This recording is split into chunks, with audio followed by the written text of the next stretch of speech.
ਵਾਹਿਗੁਰੂ ਜੀ ਕਾ ਖਾਲਸਾ ਵਾਹਿਗੁਰੂ ਜੀ ਕੀ ਫਤਿਹ। ਅੱਜ ਅਸੀਂ ਆਪ ਜੀ ਦੇ ਨਾਲ ਜੋ ਭਾਈ ਗੁਰਦਾਸ ਜੀ ਦਾ ਪਾਵਨ ਕਵਿਤ ਸਾਂਝਾ ਕਰਨਾ ਹੈ। ਉਸ ਕਵਿਤ ਦੇ ਵਿੱਚ ਭਾਈ ਗੁਰਦਾਸ ਜੀ ਸਾਨੂੰ ਇੱਕ ਆਗੂ ਜੋ ਸਾਡੀ ਅਗਵਾਈ ਕਰਨ ਵਾਲਾ ਹੈ, ਧਾਰਮਿਕ ਖੇਤਰ ਵਿੱਚ ਅਤੇ ਸਮਾਜਿਕ ਖੇਤਰ ਵਿੱਚ। ਦੂਸਰਾ, ਸਾਨੂੰ ਸਾਡੀ ਜ਼ਿੰਦਗੀ ਜਿਉਣ ਦਾ ਤਰੀਕਾ ਉਸ ਆਗੂ ਦੇ ਮੁਤਾਬਕ। ਇਹਨਾਂ ਦੋਹਾਂ ਚੀਜ਼ਾਂ ਨੂੰ ਸਾਂਝਾ ਕਰਕੇ ਸਾਨੂੰ ਜੀਵਨ ਦਾ ਸੱਚ ਦੱਸ ਰਹੇ ਨੇ। ਜਿਸ ਤਰ੍ਹਾਂ ਅਸੀਂ ਦੇਖਿਆ ਪਿਛਲੇ ਦਿਨੀ ਸਾਨੂੰ ਸਾਡੀ ਕੌਮ ਦੀ ਅਗਵਾਈ ਕਰਨ ਵਾਲਾ ਹਰ ਇੱਕ ਨੌਜਵਾਨ ਦੇ ਦਿਲਾਂ ਦੀ ਧੜਕਣ, ਜਿਹਨੂੰ ਅਸੀਂ ਬੜੇ ਪਿਆਰ ਅਤੇ ਸਤਿਕਾਰ ਦੇ ਨਾਲ ਦੀਪ ਸਿੱਧੂ ਕਹਿੰਦੇ ਆ, ਜੋ ਸਾਡੇ ਕੋਲੋਂ ਸਦੀਵੀ ਵਿਛੋੜਾ ਦੇ ਗਿਆ। ਜਦੋਂ ਅਸੀਂ ਭਾਈ ਗੁਰਦਾਸ ਜੀ ਦਾ ਇਹ ਪਾਵਨ ਕਵਿਤ ਪੜ੍ਹਦੇ ਹਾਂ ਅਤੇ ਨਾਲ ਨਾਲ ਅਸੀਂ ਦੀਪ ਸਿੱਧੂ ਦੇ ਜੀਵਨ ਨੂੰ ਤੱਕਦੇ ਹਾਂ, ਉਹਦੇ ਪਾਏ ਹੋਏ ਪੂਰਨਿਆਂ ਤੇ ਉਹਦੀਆਂ ਵਿਚਾਰਾਂ ਨੂੰ ਤੱਕਦੇ ਹਾਂ, ਤੇ ਇਹ ਜੋ ਭਾਈ ਗੁਰਦਾਸ ਜੀ ਦਾ ਪਾਵਨ ਕਵਿਤ ਹੈ, ਇਹ ਸਹਿਜ ਸੁਭਾਏ ਹੀ ਸਾਡੇ ਦਿਮਾਗ ਵਿੱਚ ਘੁੰਮਦਾ ਹੈ।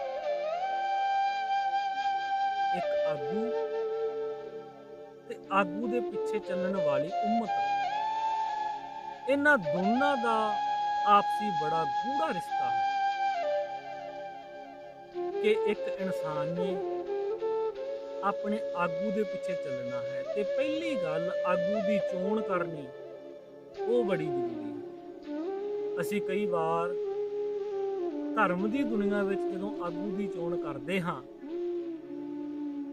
ਅਸੀਂ ਗਲਤ ਰਸਤੇ ਪੈ ਕੇ ਗਲਤ ਚੋਣ ਕਰ ਲੈਂਦੇ ਹਾਂ। ਸਮਾਜਿਕ ਤੌਰ ਤੇ ਜਦੋਂ ਅਸੀਂ ਆਗੂ ਦੀ ਚੋਣ ਕਰਦੇ ਹਾਂ, ਕਈ ਵਾਰ ਅਸੀਂ ਸਮਾਜਿਕ ਤੌਰ ਤੇ ਵੀ ਗਲਤ ਰਸਤੇ ਤੇ ਪੈ ਜਾਂਦੇ ਹਾਂ। ਖਾਸ ਕਰਕੇ ਰਾਜਨੀਤਿਕ ਤੌਰ ਤੇ ਜਦੋਂ ਅਸੀਂ ਆਗੂ ਦੀ ਚੋਣ ਕਰਦੇ ਹਾਂ, ਅਸੀਂ ਉਦੋਂ ਵੀ ਭਟਕ ਜਾਂਦੇ ਹਾਂ। ਆਗੂ ਦੀ ਚੋਣ ਕਰਨੀ ਅਤੇ ਨਾਲ ਨਾਲ ਆਗੂ ਦੇ ਦੱਸੇ ਹੋਏ ਮਾਰਗ ਤੇ ਚੱਲਣਾ ਅੱਜ ਦੇ ਕਵਿਤ ਦਾ ਇਹ ਮੁੱਖ ਵਿਸ਼ਾ ਹੈ। ਇਹ ਗੱਲ ਸਮਝਾਉਣ ਦੇ ਲਈ ਭਾਈ ਗੁਰਦਾਸ ਜੀ ਨੇ ਇਸ ਪ੍ਰਮਾਤਮਾ ਦੇ ਬ੍ਰਹਿਮੰਡ ਦੇ ਵਿੱਚੋਂ ਬੜੀਆਂ ਸੋਹਣੀਆਂ ਸਾਨੂੰ ਉਦਾਹਰਨਾਂ ਬਖਸ਼ਿਸ਼ ਕੀਤੀਆਂ ਨੇ। ਪਹਿਲੀ ਉਦਾਹਰਨ ਮੈਂ ਤੁਹਾਡੇ ਨਾਲ ਸਾਂਝੀ ਕਰਾਂ। ਕੀੜੀ ਦੀ ਉਦਾਹਰਨ ਦਿੱਤੀ। ਕੀੜੀ ਇੱਕ ਐਸਾ ਜੀਵ ਹੈ ਜਿਸ ਨੂੰ ਹਰ ਇੱਕ ਇਨਸਾਨ, ਹਰ ਇੱਕ ਮਨੁੱਖ ਬੜਾ ਕਮਜ਼ੋਰ ਜੀਵ ਮੰਨਦਾ ਹੈ। ਹਉਮੈ ਅਤੇ ਹੰਕਾਰ ਦੇ ਵਿੱਚ ਮੱਤਿਆ ਹੋਇਆ ਮਨੁੱਖ ਅਕਸਰ ਆਪਣੀ ਜ਼ੁਬਾਨ ਤੋਂ ਇਹ ਬੋਲਦਾ ਹੈ ਕਿ ਉਹ ਬੰਦੇ ਦੀ ਕੀ ਔਕਾਤ, ਉਹਨੂੰ ਤਾਂ ਮੈਂ ਕੀੜੀ ਵਾਂਗ ਮਸਲ ਦੇਵਾਂਗਾ। ਪਰ ਭਾਈ ਗੁਰਦਾਸ ਕਹਿੰਦੇ ਇਹ ਇਨਸਾਨ ਇਸ ਬ੍ਰਹਿਮੰਡ ਦੇ ਨਿੱਕੇ ਜਿਹੇ ਜੀਵ ਭਾਵ ਕੀੜੀ ਨੂੰ ਇੰਨਾ ਕਮਜ਼ੋਰ ਮੰਨ ਰਿਹਾ ਹੈ, ਪਰ ਇਹ ਜੋ ਕੀੜੀ ਹੈ ਇਹ ਤੈਨੂੰ ਤੇਰੇ ਜੀਵਨ ਦਾ ਬਹੁਤ ਵੱਡਾ ਸੱਚ ਦੱਸਦੀ ਹੈ।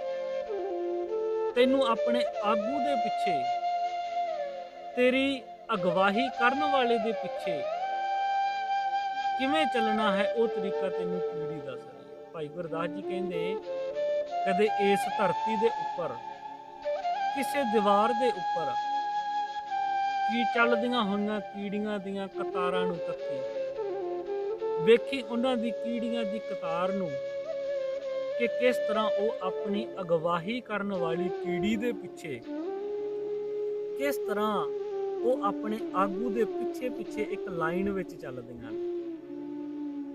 ਭਾਈ ਗੁਰਦਾਸ ਜੀ ਕਹਿੰਦੇ ਆਗੂ ਦੇ ਪਿੱਛੇ ਚੱਲਣ ਵਾਲੀਆਂ ਕੀੜੀਆਂ ਇੰਨੀਆਂ ਸਾਵਧਾਨ, ਇੰਨੀਆਂ ਸਿਆਣੀਆਂ, ਇੰਨੀਆਂ ਸੁਚੇਤ, ਇੱਕ ਕਦਮ ਵੀ ਆਗੂ ਕੀੜੀ ਤੋਂ ਇੱਧਰ ਉੱਧਰ ਨਹੀਂ ਹੁੰਦੀਆਂ। ਦੂਸਰੀ ਉਦਾਹਰਨ ਭਾਈ ਗੁਰਦਾਸ ਜੀ ਕਹਿੰਦੇ, ਹੈ ਇਨਸਾਨ, ਜੇ ਤੈਨੂੰ ਕੀੜੀਆਂ ਕੋਲੋਂ ਗੱਲ ਸਮਝ ਨਾ ਆਵੇ, ਆਸਮਾਨ ਦੇ ਵਿੱਚ ਉੱਡਦੀਆਂ ਹੋਈਆਂ ਕੂੰਜਾਂ ਨੂੰ ਤੱਕ ਲਵੇਂ ਕਿ ਉਹ ਅਸਮਾਨ ਵਿੱਚ ਉੱਡਣ ਵਾਲੀਆਂ ਕੂੰਜਾਂ ਕਿਸ ਤਰ੍ਹਾਂ ਅਗਵਾਹੀ ਕਰਨ ਵਾਲੀ ਕੂੰਜ ਦੇ ਪਿੱਛੇ ਪਿੱਛੇ ਉੱਡਦੀਆਂ ਨੇ। ਉਹਨਾਂ ਕੂੰਜਾਂ ਨੂੰ ਕਦੇ ਤੱਕਿਓ, ਉਹ ਬੜੇ ਡਿਸਪਲਨ ਵਿੱਚ ਨੇ, ਉਹਨਾਂ ਨੂੰ ਆਪਣੇ ਅਗਵਾਹੀ ਕਰਨ ਵਾਲੀ ਕੂੰਜ ਤੇ ਭਰੋਸਾ ਹੈ। ਤੀਸਰੀ ਉਦਾਹਰਨ ਭਾਈ ਗੁਰਦਾਸ ਜੀ ਕਹਿੰਦੇ, ਜੰਗਲ ਦੇ ਵਿੱਚ ਰਹਿੰਦੇ ਹੋਏ ਮਿਰਗਾਂ ਦੀ ਉਡਾਰ ਨੂੰ ਤੱਕਿਓ, ਉਹ ਆਪਣੀ ਅਗਵਾਹੀ ਕਰਨ ਵਾਲੇ ਆਗੂ ਮਿਰਗ ਤੇ ਭਰੋਸਾ ਰੱਖਦੇ ਨੇ, ਵਿਸ਼ਵਾਸ ਰੱਖਦੇ ਨੇ। ਪਹਿਲੀ ਗੱਲ ਚੋਣ ਤੋਂ ਬਾਅਦ ਫਿਰ ਉਸ ਤੇ ਵਿਸ਼ਵਾਸ ਕਰਨਾ, ਭਰੋਸਾ ਕਰਨਾ, ਇਹ ਬੜਾ ਜ਼ਰੂਰੀ ਹੈ।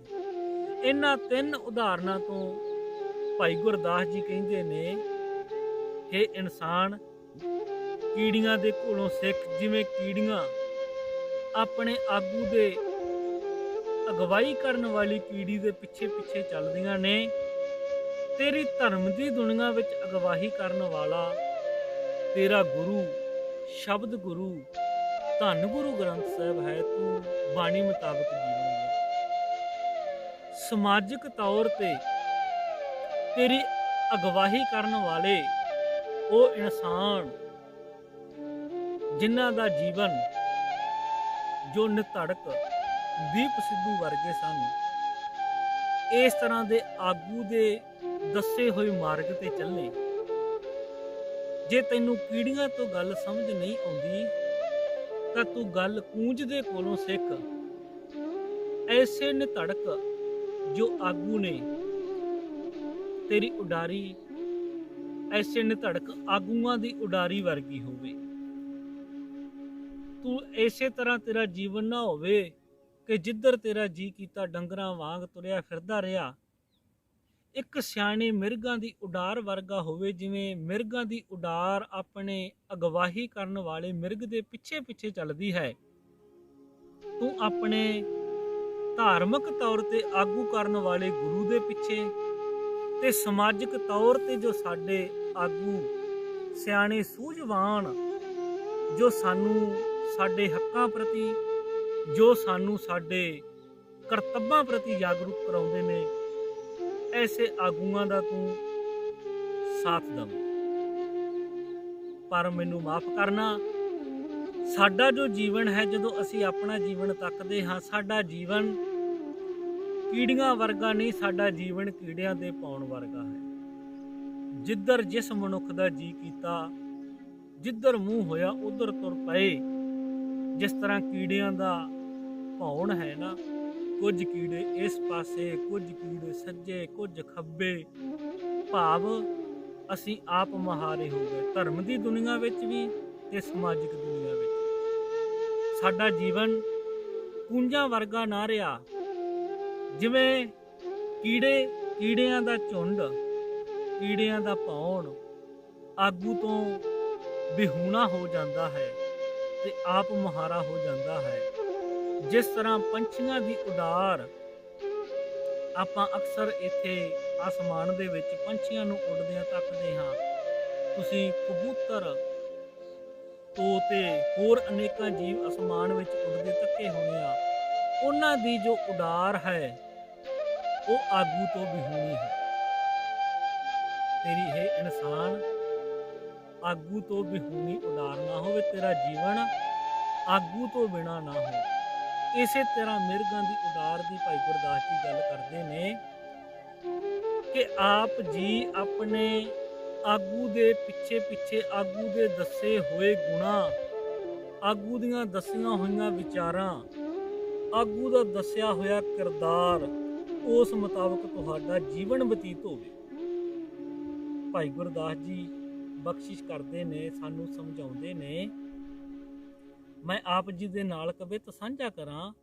ਭਾਈ ਗੁਰਦਾਸ ਜੀ ਦਾ ਕਹਿਣਾ ਹੈ, ਜੈਸੇ ਏਕ ਚੀਟੀ ਪਾਸ਼ੈ ਕੋਟ ਚੀਟੀ ਚਲੀ ਜਾਤ, ਏਕ ਟੱਕ ਪੱਗ ਡੱਗ ਮੱਗ ਸਾਵਧਾਨ ਹੈ। ਇੰਨੂਆਂ ਸਾਵਧਾਨ ਕੀੜੀ, ਜੈਸੇ ਕੂੰਜ ਪਾਂਤ, ਕੂੰਜਾਂ ਦੀ ਪੰਕਤੀ, ਕੂੰਜਾਂ ਦੀ ਲਾਈਨ, ਕੂੰਜਾਂ ਦੀ ਉਡਾਰ, ਜੈਸੇ ਕੂੰਜ ਪਾਂਤ ਭਲੀ ਭਾਂਤ ਸ਼ਾਂਤ ਸਹਿਜ ਮੈਂ, ਉਡਤ ਆਕਾਸ਼ ਚਰੀ ਆਗੈ ਅਗਵਾਨ ਹੈ। ਆਪਦੇ ਆਗੂ ਪਿੱਛੇ ਉੱਡਦੀ ਹੈ। ਤੀਜੀ ਉਦਾਹਰਨ ਭਾਈ ਗੁਰਦਾਸ ਜੀ ਮਿਰਗਾਂ ਦੀ ਉਡਾਰ ਦੀ ਦੇ ਰਹੇ ਨੇ। ਜੈਸੇ ਮ੍ਰਿਗ ਮਾਲ ਚਾਲ, ਮਿਰਗਾਂ ਦੀ ਚਾਲ, ਜੈਸੇ ਮ੍ਰਿਗ ਮਾਲ ਚਾਲ ਚਲਤ ਟਲਤ ਨਹਿ, ਜਤਰ ਕਤਰ ਅਗਰ ਭਾਗੀ ਰਮਤ ਤਤ ਧਿਆਨ ਹੈ। ਇਹ ਤਿੰਨ ਉਦਾਹਰਨਾਂ ਦੇ ਕੇ ਸਾਡੀ ਮਨੁੱਖਾਂ ਦੀ ਗੱਲ ਭਾਈ ਗੁਰਦਾਸ ਜੀ ਕਰ ਰਹੇ ਨੇ। ਪਹਿਲਾਂ ਤਿੰਨਾਂ ਦਾ ਜ਼ਿਕਰ ਕੀਤਾ, ਚੀਟੀ, ਖੱਗ, ਮ੍ਰਿਗ, ਸਨਮੁਖ ਪਾਸੇ ਚਲੇ ਜਾ। ਕਹਿੰਦੇ ਭਾਈ ਸਾਹਿਬ ਜੀ, ਇਹ ਜੋ ਤਿੰਨ ਪੰਛੀ ਨੇ, ਪਸ਼ੂ ਨੇ, ਇਹਨਾਂ ਦਾ ਜਿਹੜਾ ਸਨਮੁਖ ਹੈ, ਆਗੂ ਹੈ, ਅਗਵਾਈ ਕਰਨ ਵਾਲਾ ਹੈ, ਇਹ ਪੰਛੀ ਪਸ਼ੂ ਉਹਦੇ ਪਿੱਛੇ ਚੱਲਦੇ ਨੇ। ਪਰ ਬੰਦੇ ਦਾ ਜੀਵਨ ਐਸਾ ਹੈ, ਪ੍ਰਾਣੀ ਗੁਰ ਪੰਥ ਛਾੜ, ਚੱਲ ਤੋ ਅਗਿਆਨ ਹੈ। ਬੰਦਾ ਗੁਰੂ ਦਾ ਦੱਸਿਆ ਹੋਇਆ ਮਾਰਗ ਛੱਡ ਕੇ, ਅਗਿਆਨਤਾ ਵਸ ਹੋ ਕੇ, ਆਗੂ ਤੋਂ ਵਿਹੂਣਾ ਹੋ ਕੇ, ਧਰਮ ਦੀ ਦੁਨੀਆ ਵਿੱਚ ਧੰਨ ਗੁਰੂ ਗ੍ਰੰਥ ਸਾਹਿਬ ਜੀ ਤੋਂ ਵਿਹੂਣਾ ਹੋ ਕੇ ਅਤੇ ਦੀਪ ਸਿੱਧੂ ਵਰਗੇ ਆਗੂਆਂ ਦੀ ਸੰਗਤ ਤੋਂ ਵਿਹੂਣਾ ਹੋ ਕੇ ਮਨੁੱਖ ਆਪਣਾ ਜੀਵਨ ਬਤੀਤ ਕਰਦਾ ਹੈ। ਤੇ ਮੈਂ ਇੱਥੇ ਨਾਲ ਨਾਲ ਇੱਕ ਬੇਨਤੀ ਕਰਾਂ ਕਿ ਜੋ ਕੀੜੀਆਂ ਆਗੂ ਕੀੜੀ ਦੇ ਪਿੱਛੇ ਪਿੱਛੇ ਚੜਦੀਆਂ ਨੇ, ਉਹ ਕਦੇ ਅਗਲੀ ਕੀੜੀ ਤੇ ਸਵਾਲ, ਆਗੂ ਕੀੜੀ ਤੇ ਸਵਾਲ ਨਹੀਂ ਕਰਦੇ ਵੀ ਭੈਣ ਮੇਰੀਏ, ਐਡੀ ਵੱਡੀ ਧਰਤੀ ਰੱਬ ਨੇ ਬਣਾਈ ਹੈ, ਅਸੀਂ ਤੇਰੇ ਪਿੱਛੇ ਕਿਉਂ ਚੱਲੀਏ? ਅਸੀਂ ਸਾਡਾ ਖੁਦ ਦਾ ਜੀਵਨ, ਅਸੀਂ ਆਪਣੇ ਜੀਵਨ ਵਿੱਚ ਆਜ਼ਾਦ ਹਾਂ, ਅਸੀਂ ਤੇਰੇ ਬਰਾਬਰ ਚੱਲਾਂਗੀਆਂ। ਪਰ ਨਹੀਂ, ਉਹ ਜੋ ਆਗੂ ਕੀੜੀ ਹੈ ਉਹਦੇ ਉੱਪਰ ਇੱਕ ਜ਼ਿੰਮੇਵਾਰੀ ਹੈ, ਉਹਦੇ ਤੇ ਆਪਣੀ ਕੌਮ ਦਾ, ਆਪਣੀ ਮੱਤ ਦਾ ਕਹਿ ਲਈਏ, ਉਹਦੇ ਤੇ ਕੀੜੀਆਂ ਦਾ ਉਹਦਾ ਫਰਜ਼ ਬਣਦਾ ਹੈ ਕਿ ਮੈਂ ਆਪਣੇ ਕੀੜੀਆਂ ਦੀ ਝੁੰਡ ਨੂੰ ਸੁਰੱਖਿਅਤ ਜਗ੍ਹਾ ਤੇ ਪਹੁੰਚਾਉਣਾ ਹੈ। ਇਸੇ ਤਰ੍ਹਾਂ ਕੂੰਜਾਂ ਕਦੇ ਵੀ ਆਗੂ ਕੂੰਜ ਤੇ ਇਹ ਸਵਾਲ ਨਹੀਂ ਕਰਦੀਆਂ, ਕਿਉਂਕਿ ਜਿਹੜੀਆਂ ਕੂੰਜਾਂ ਨੇ ਆਗੂ ਲਾਇਆ ਕੂੰਜ ਨੂੰ, ਪਹਿਲੀ ਗੱਲ ਉਹ ਭਰੋਸੇਯੋਗ ਕੂੰਜ ਹੈ। ਅੱਜ ਦੇ ਆਗੂਆਂ ਵਾਂਗ ਨਹੀਂ ਵਿਕ ਗਈ, ਕਦੇ ਉਧਰ ਛਾਲ ਮਾਰ ਕੇ ਹੋ ਗਈ, ਕਦੇ ਛਾਲ ਮਾਰ ਕੇ ਉਧਰ ਹੋ ਗਈ। ਉਹ ਕੂੰਜ ਨੂੰ ਪਤਾ ਹੈ, ਆਪਣੇ ਫਰਜ਼ ਦਾ ਪਤਾ ਹੈ, ਤੇ ਉਹ ਕੂੰਜ ਦੂਰ ਤੋਂ ਉੱਡੀਆਂ ਹੋਈਆਂ ਕੂੰਜਾਂ ਨੂੰ ਉਹਨਾਂ ਦੀ ਮੰਜ਼ਿਲ ਤੇ ਆਲਣੇ ਤੱਕ ਪਹੁੰਚਾ ਦਿੰਦੀਆਂ ਨੇ। ਇਸੇ ਤਰ੍ਹਾਂ ਮਿਰਗਾਂ ਦਾ ਜੋ ਅਗਵਾਈ ਕਰਨ ਵਾਲਾ ਸਰਦਾਰ ਮਿਰਗ ਹੈ, ਅੱਜ ਦੇ ਲੀਡਰਾਂ ਵਰਗਾ ਨਹੀਂ, ਉਹ ਇੱਕ ਸੂਝਵਾਨ ਸਿਆਣਾ ਮਿਰਗ ਲੀਡਰ ਜੀ ਦੀ ਚੋਣ ਕੀਤੀ ਤੇ ਸਮੁੱਚਾ ਝੁੰਡ ਮਿਰਗਾਂ ਦਾ ਉਸ ਅਗਵਾਈ ਕਰਨ ਵਾਲੇ ਮਿਰਗ ਪਿੱਛੇ ਚੱਲਦਾ ਹੈ। ਸਵਾਲ ਨਹੀਂ ਕਰਦਾ ਕਿ ਅਸੀਂ ਤੇਰੇ ਪਿੱਛੇ ਨਹੀਂ ਚੱਲਾਂਗੇ।